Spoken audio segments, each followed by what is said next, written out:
pemirsa, khususnya mahasiswa Universitas Terbuka, selamat berjumpa dalam program perkuliahan Universitas Terbuka. Pada pertemuan kali ini kita akan membahas mata kuliah Ekonomi Sumber Daya Alam dan Lingkungan, kode mata kuliah ESPA 4317 dengan topik prinsip-prinsip ekonomi sumber daya alam dan lingkungan. Nah, kenapa saya katakan prinsip-prinsip ini sesuatu yang sangat fundamental, karena tadi kita didasarkan pada dua hal, ya, karakteristik sumber daya alamnya sendiri dan juga prinsip-prinsip ekonomi yang di dalamnya, sehingga dua hal ini harus kita pahami betul ketika kita berbicara mengenai ekonomi sumber daya alam dan lingkungan. Nah, saya sajikan dalam bentuk matriks supaya mempermudah Anda untuk memahami, ya, bagaimana tipe sumber daya alamnya, kemudian karakteristik yang mendasarinya, dan prinsip-prinsip ekonomi yang digunakan untuk pengelolaan sumber daya alam atau menganalisis sumber daya alam, dan kira-kira hukum fundamental yang kita gunakan untuk memahami ekonomi sumber daya alam itu sendiri. Nah, yang pertama, kalau kita bagi sumber daya alam itu dalam dua kelompok, satu kelompok yang non-renewable dan satu lagi yang renewable, ya, atau yang dapat pulih, maka ini kita lihat bagaimana dua sumber daya alam ini memiliki tipologi yang berbeda di dalam karakteristiknya maupun juga dalam tipe analisisnya, ya. Nah, untuk yang non-renewable itu baik dari tambang maupun dari minyak dan lain sebagainya yang tidak bisa diperbarui, maka karakteristiknya jelas bahwa stok dia sangat terbatas. Mungkin habis dalam 100 tahun, ada yang habis dalam 40 tahun, ada yang habis 30 tahun, dan lain sebagainya. Dengan kata lain, ciri khas dari non-renewable resource adalah stok yang finite atau terbatas, ya. Kemudian juga ciri khas yang kedua adalah bahwa dia tidak memiliki apa yang disebut dengan fungsi reproduksi. Nah, tidak ada proses reproduksi yang bisa dibangkitkan lagi dari sumber daya alam, sehingga dikatakan sebagai non-renewable atau non-reproducible atau tidak bisa diproduksi kembali. Nah, dengan demikian, maka prinsip ekonomi pun juga akan berbeda, ya, karena dia habis dalam waktu tertentu, maka prinsip maksimisasinya adalah didasarkan pada apa yang disebut dengan depresi yang optimal atau penghabisan atau pengurasan yang optimal. Kenapa kita sebut demikian? Karena kalau tidak, ya, katakanlah sumber daya alam ini habis dalam 60 tahun, tapi kita habiskan dalam 20 tahun, maka ini tidak optimal. Atau sebaliknya, habisnya mungkin dalam tempo 30 tahun, tapi kita perpanjang dalam 100 tahun, ini juga tidak optimal, ya. Makanya dalam ekonomi sumber daya tidak pulih, maka prinsip depresi optimal ini sangat penting. Kenapa? Karena ada opportunity cost di dalamnya, ada biaya korbanan di dalamnya. Kalau kemudian kita tunda berlama-lama, sementara misalnya harga minyak lagi naik atau harga emas lagi tinggi, maka ada biaya korbanan yang harus kita tanggung sebagai pemilik dari sumber daya alam itu sendiri. Nah, prinsip yang ketiga, bahwa maksimisasi ini juga ada constraint atau ada kendala di mana stok ini tidak mengalami reproduksi. Ya, jika kalau kita habis, berapa kita harus habiskan, itu yang paling utama. Sehingga di dalam prinsip sumber daya alam tidak pulih, prinsipnya adalah bagaimana memaksimumkan manfaat dari sumber daya alam tidak pulih ini dengan kendala stok yang terbatas tadi. Di situ ada komponen waktu yang krusial yang memegang peranan penting. Nah, dalam prinsip sumber daya alam ada yang hukum Gray dan hukum Hotelling. Dua-duanya sebenarnya sama, ya. Prinsipnya adalah bagaimana memaksimumkan depresi yang optimal sehingga menghasilkan manfaat yang paling tinggi atau yang paling maksimum dengan kendala stok yang terbatas tadi, ya. Esensi dari hukum Hotelling maupun hukum Gray adalah sebenarnya simple sekali, sederhana sekali, bahwa laju manfaat dari pengambilan sumber daya alam tidak pulih, ya, baik dari tambang maupun dari minyak, itu harus setara dengan biaya korban yang dikeluarkan. Apa artinya? Kalau saya sebagai investor, ya, punya uang, kemudian apakah saya harus investasi untuk tambang atau minyak, atau saya simpan uangnya di bank sebagai deposito, misalnya menghasilkan deposito, maka hukum Gray dan Hotelling itu berbicara seperti itu. Selama laju manfaat dari sumber daya alam tidak pulih ini lebih besar daripada suku bunga misalnya, maka mungkin bisa saya perpanjang itu umur penambangan, karena tidak menguntungkan juga kalau saya perpendek kalau simpan uangnya di bank dengan tingkat suku bunga yang lebih tinggi. Sebaliknya, kalau suku bunga lebih tinggi daripada laju manfaat, maka mungkin akan saya percepat penambangan itu, karena hasilnya bisa saya simpan di deposito dengan bunga yang lebih tinggi. Jadi prinsip ini harus berjalan terus, sehingga kalau dua-duanya seimbang akan menghasilkan apa yang disebut dengan depresi optimal tadi. Nah, itu yang untuk sumber daya alam yang tidak pulih atau non-renewable. Bagaimana dengan yang renewable yang dapat pulih? Ada ciri khas yang membedakan tadi yang disebut dengan fungsi produksi. Nah, karena renewable artinya bisa diproduksi kembali, bisa diperbaharui, maka ciri khas yang membedakan adalah bahwa dia memiliki fungsi reproduksi, ya. Ikan bisa tumbuh kembali, hutan bisa tumbuh kembali, dan sebagainya. Jadi itu kita sebutkan fungsi reproduksi yang menjadi ciri khas dari renewable resource. Nah, kemudian juga untuk hutan misalnya, dia nilai yang kita peroleh sangat tergantung dari volume, ya, dari volume kayu mungkin tidak efisien atau tidak ekonomis kalau kita menebang pohon yang masih kecil. Tapi menunggu terlalu lama juga mungkin akan terkena decay atau pelapukan dan lain sebagainya, sehingga kita memerlukan timing yang optimal kapan hutan itu harus ditebang. Demikian juga ikan juga seperti itu, meskipun dia reproduksinya berjalan secara alamiah, ya, namun kalau pengambilannya terlalu cepat maka akan mengganggu juga fungsi reproduksi. Jadi itu karakteristik dari sumber daya alam yang dapat diperbaharui atau pulih, yang prinsip maksimisasinya adalah menyangkut untuk hutan menyangkut timing, jadi kapan optimal timing untuk memanen hutan. Sementara untuk di perikanan ini lebih bagaimana memanfaatkan memperoleh manfaat ekonomi yang sebesar-besarnya dan mempertimbangkan aspek biaya yang dikeluarkan dari pengambilan atau pemawenan dari sumber daya alam itu sendiri. Nah, di hutan kita mengenal hukum Fisher yang biasa disebut sebagai hukum once and for all forest. Jadi tidak ada penanaman kembali di situ. Hutan kita ambil kemudian tidak ditanam dan selesai. Tapi ada juga hukum Fosman namanya, hukum rotasi, di mana hutan tebang, tanam dan seterusnya, sehingga terjadi namanya optimal rotation berdasarkan siklus tebang dan tanam. Nah, secara prinsip hukum ini sama dengan hukum yang di non-renewable, di mana laju manfaat dari sumber daya alam dapat pulih tadi untuk hutan tadi itu harus setara, harus sama dengan biaya korbanan yang bisa saja diwakili dengan tingkat suku bunga di perbankan. Sering dalam matematiknya disebut dengan delta, ya, delta itu gambaran dari biaya korbanan berupa suku bunga di bank atau yang lainnya, ya. Esensinya adalah seperti itu, seperti yang ditambang tadi. Kalau ini tidak setara, maka hutan bisa diambil lebih cepat atau bisa diperlambat, ya. Hanya ketika dia sesuai atau hukumnya laju manfaat sama dengan suku bunga, maka itulah terjadi pemanenan yang optimal. Untuk perikanan agak sedikit berbeda karena di sana ada dua model yang sering kita gunakan. Ada model statik dan ada model dinamik, ya. Model statik ini kita tidak memperhatikan waktu, ya, di mana seolah aspek waktu tidak menjadi pertimbangan. Yang menjadi pertimbangan adalah bagaimana laju manfaat yang diperoleh dari sumber daya alam itu setara dengan biaya yang dikeluarkan, ya, dengan prinsip equimarginal principle atau prinsip marginal cost sama dengan marginal benefit, ya. Nah, di dalam ekonomi perikanan sering dikenal sebagai model Gordon-Shaffer, ya. Kemudian juga ada model dinamik di mana kita melihat bahwa aset dari laut ini, ya, ikan ini sebagai modal, sebagai aset yang memiliki biaya korbanan. Mau kita ambil sekarang atau nanti itu berimplikasi bagaimana kemudian manfaat ekonomi ini kita bisa nikmati, ya.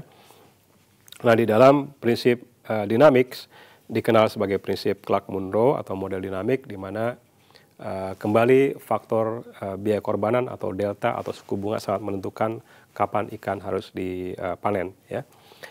Nah, yang ketiga ada di luar non-renewable dan renewable ada disebut dengan environmental services, ya, karena di dalam sumber daya alam dan lingkungan ada kata-kata L di sana, ya, ada kata-kata lingkungan, di mana di situ ada jasa yang tidak dikonsumsi secara langsung oleh kita, tapi bisa dinikmati manfaatnya lewat interaksi yang lain, ya, lewat fungsi-fungsi ekosistem.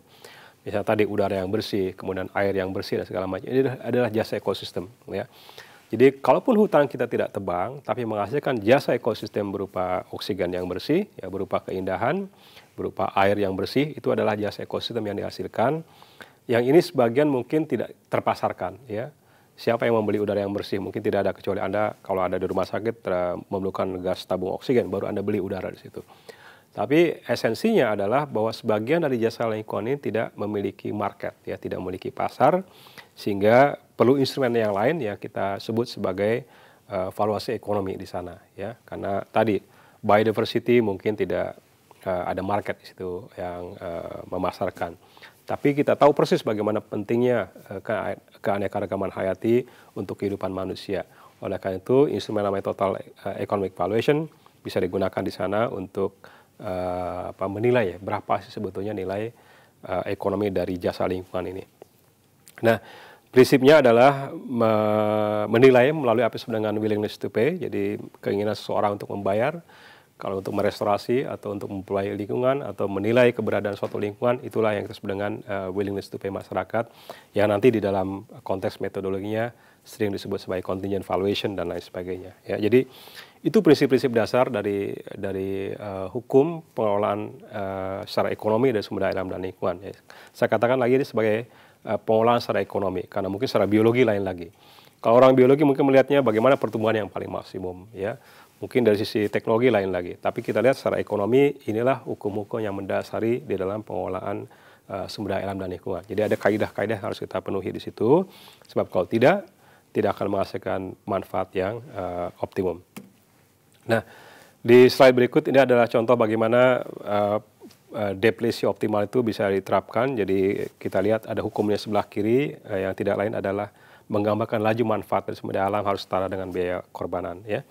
Jadi yang grafik itu menunjukkan bahwa titik-titik di setiap waktu itu adalah kapan dia tambang harus diambil, ya, dengan jumlah berapa, exactly berapa.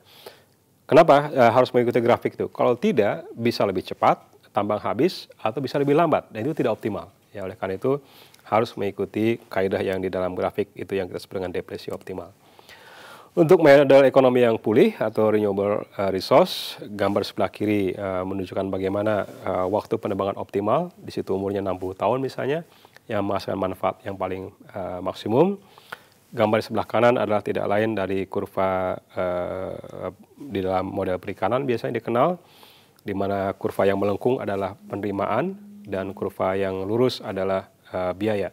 Selama jarak dari penerimaan dan biaya itu tertinggi, itulah yang kita sebut sebagai static equilibrium, ya, di mana jumlah kapal atau jumlah input yang digunakan harus mengikuti kaidah pada poin itu, pada titik itu, yang dalam grafik disebut sebagai I bintang. Dari sebelah kanannya, tadi yang saya katakan sebagai open access atau sebagai eksternalitas, sebab kalau kita berada di sana, input terlalu banyak. Jadi mungkin kapal terlalu banyak, tapi manfaatnya zero, manfaatnya nol, ya. Jadi tidak efisien kita sebut. Ini beda dengan hutan, karena di laut kita bicara open access, ya, siapa saja mau jadi nelayan silahkan. Nah, Anda bayangkan kalau kemudian laut itu terbuka, siapa saja boleh mengambil, maka terjadilah input pada level namanya open access tadi, ya. Terlalu banyak digunakan, sementara manfaatnya nol. Bagaimana nolnya? Terlihat dari perpotongan antara manfaat, total revenue, dan total cost itu bersinggungan di sana, bersilangan di sana, dan menghasilkan manfaat yang zero. Seharusnya itu berada pada poin sebelah kiri, yang saya akan kasih tanda I bintang di sana, di mana jarak manfaat itu yang paling maksimum di sana, ya. Nah, itu dari non-renewable dan renewable. Nah, bagaimana tadi dengan jasa lingkungan yang tidak terpasarkan, ya? Sebagian dari sumber daya alam kita ini sekali lagi bahwa memiliki fungsi-fungsi lain yang tidak hanya dikonsumsi, ya. Mungkin ada orang yang memelihara ikan bukan untuk dimakan ikannya, tapi hanya untuk dilihat saja. Itulah sebenarnya jasa ekosistem tadi. Mungkin ada orang memelihara pohon bukan untuk ditebang pohonnya, tapi untuk peneduh misalnya. Itu juga jasa ekosistem yang tidak dikonsumsi. Ya, lalu bagaimana menilai ini semua, gitu ya? Menilai dari sumber daya alam ini yang tidak dikonsumsi, tapi memiliki nilai. Nah, itulah peran dari valuasi ekonomi dalam sumber daya alam dan lingkungan. Jadi ada fungsi hidrologis, bagaimana hutan mengatur fungsi hidrologisnya, menyediakan air bersih untuk kita minum dan seterusnya. Bagaimana juga dalam situasi tertentu ada sumber daya alam itu sebagai fungsi-fungsi budaya. Orang melakukan upacara dan sebagainya di sana, sehingga ini memiliki nilai ekonomi tersendiri yang tidak muncul di dalam market. Apa artinya tidak muncul dalam market? Tidak ada itu harga pasar nilai budaya dari sumber daya alam, tidak ada. Yang ada adalah bagaimana kita melakukan ini lewat namanya valuasi tadi. Jadi itu yang perlu kita perhatikan di dalam valuasi, sehingga kita mencoba memoneterkan nilai tadi, ya. Dan itulah kenapa di dalam valuasi kita mengenal namanya use value dan use value. Ya, tadi use value itu ada kita manfaatkan langsung, ya, ikan kita goreng, Ada yang non-use kita simpan di akuarium, ya. Hutan kita tebang untuk jadi furniture itu use value, tapi begitu kita gunakan hanya untuk peneduh pohon menjadi non-use value dan seterusnya, ya. Sebagian mungkin orang peduli kenapa sih harus ada macan, harus ada badak. Mungkin Anda pernah dengar iklan tidak ada badak, tidak ada bagus. Lalu apa esensinya di sana? Itu karena existence value tadi, ada nilai eksistensi dari badak itu sendiri meskipun dia tidak dikonsumsi, ya. Jadi karena fungsi-fungsi ekosistem yang mendasarinya. Inilah kenapa jasa lingkungan dari sumber daya alam itu penting juga untuk dinilai. Nah, sehingga di dalam sumber daya alam dikenal istilah dengan penilaian atau valuasi. Nah, mungkin terlalu detail nanti kita bicarakan tekniknya, tapi esensinya adalah bagaimana kita mengkuantifikasi nilai-nilai atau kontribusi dari sumber daya alam yang tidak terpasarkan tadi menjadi nilai ekonomi yang orang bisa memahami untuk melihat apakah ini dimanfaatkan atau tidak. Kalau tidak memiliki nilai juga, ya, dimanfaatkan juga memiliki nilai. Di mana kira-kira keduanya yang paling menguntungkan? Contoh misalnya adalah suatu area, ya, ada satu kawasan atau suatu lahan wilayah konservasi di situ. Kalau kita tidak manfaatkan, dia tetap memiliki nilai berdasarkan valuasi ekonomi tadi. Tapi kalau kita konversi dia menjadi ruko segala macam, mungkin juga memiliki nilai market, ya, yang juga akan berbeda. Nah, inilah pentingnya memahami bagaimana fungsi-fungsi ekosistem untuk melihat bagaimana keseimbangan antara nilai yang tidak dimanfaatkan dengan nilai yang dimanfaatkan tadi, ya. Nah, metodenya banyak, nanti Anda bisa baca di buku saja. Di situ ada namanya berdasarkan survei, dengan kita tanyakan orang berapa Anda ingin membayar, ya, atau kita lihat juga berdasarkan evidence yang ada, berdasarkan bukti yang ada, atau bisa juga berdasarkan apa yang disebut dengan implicit price atau harga implisit. Kalau Anda sering bepergian ke wisata, ke daerah eksotik, itu menunjukkan bagaimana Anda menilai, memahami atau mengapresiasi fungsi dari sumber daya alam sebagai jasa ekosistem. Kenapa orang datang jauh-jauh menghabiskan jutaan rupiah misalnya hanya untuk menikmati udara bersih? Itu menunjukkan bahwa ada apresiasi terhadap jasa lingkungan dari sumber daya alam. Nah, itu ada metodenya disebut dengan travel cost dan lain sebagainya. Nanti kita bicarakan pada situasi yang lain. Nah, tabel berikut melihat bagaimana hasil dari valuasi, misalnya bagaimana hutan tropis itu memiliki nilai kurang lebih $90 per acre, ya, atau total hutan kurang lebih $57 per hektar dan sebagainya.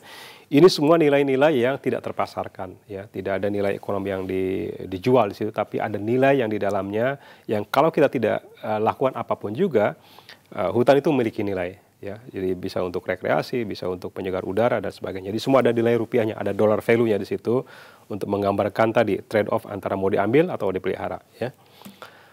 Nah, CVM juga begitu, atau contingent valuation. Anda bisa hitung berapa kira-kira seseorang ingin membayar terhadap suatu jasa ekosistem. Esensinya adalah kita bisa gunakan berbagai metode, ya, untuk melihat apakah ekosistem itu, jasa lingkungan itu bisa dimonetasi atau tidak, ya, bisa dinilai atau tidak. Kalau yang tadi, yang renewable dan renewable itu mudah, karena ikan ditangkap, dijual di pasar, ada harga ikannya. Tambang diambil, dijual dalam bentuk emas, ada harganya. Tapi jasa ekosistem ini tidak ada di sana, market tidak bekerja di situ. Nah, itulah gunanya valuasi eko di sana. Nah, sebagai penutup dari kuliah ini, perlu saya sampaikan sekali lagi menyangkut bagaimana peran sumber daya alam ini dalam konteks yang lebih luas lagi dengan perubahan paradigma pembangunan. Jadi ke depan memang sumber daya alam ini akan menjadi core perhatian yang penting karena ada perubahan paradigma terkait dengan ukuran-ukuran indikator ekonomi makro, ya. Dulu kita mungkin bicara PDB, karena nanti ke depan itu ada namanya beyond PDB, di mana PDB kita harus di-adjust terhadap PDB hijau misalnya. Terlihat berapa depresi dari sumber daya alamnya, ya, berapa kontribusi dari jasa lingkungan dan seterusnya, maka PDB-nya akan menjadi PDB hijau di sana, ya. Kita juga akan bergerak pada namanya SDGs, Sustainable Development Goals, di mana salah satu ciri dari SDGs itu adalah Healthy and Productive Natural System. Jadi bukan hanya ekonomi yang maju, tapi bagaimana sumber daya alam itu sehat atau healthy, karena dia akan menjadi modal pembangunan, ya. Jadi kalau sumber daya alamnya sakit, maka pembangunan juga sakit. Tapi kalau sumber daya alamnya sehat, maka pembangunan juga sehat. Itu yang kita sebut dengan Healthy and Productive Natural System. Kali ini berimplikasi pada yang lain. Jadi ini penting untuk kita perhatikan. Sehingga sumber daya alam ini bukan hanya untuk diambil saja, di sana ada jasa lingkungan, di sana juga ada mesin yang kemudian mengenerate ekonomi. Kalau mesin ini rusak, ya, otomatis pembangunan ekonomi juga rusak, ya. Jadi bayangkan kalau batu bara kita habis, minyak kita habis, ya tinggal kita seperti Singapura barangkali hidup dari jasa. Tapi kalau kita tidak siap ke sana, maka bagaimana kita mengolah sumber daya alam dan lingkungan dengan baik supaya menghasilkan bukan hanya barangnya juga, tapi bagaimana jasa lingkungan itu kita kelola dengan baik di situ. Baik, pemirsa, mungkin sampai sini dulu perjumpaan kita. Jadi semoga tayangan ini bermanfaat dan selamat belajar dan sukses selalu.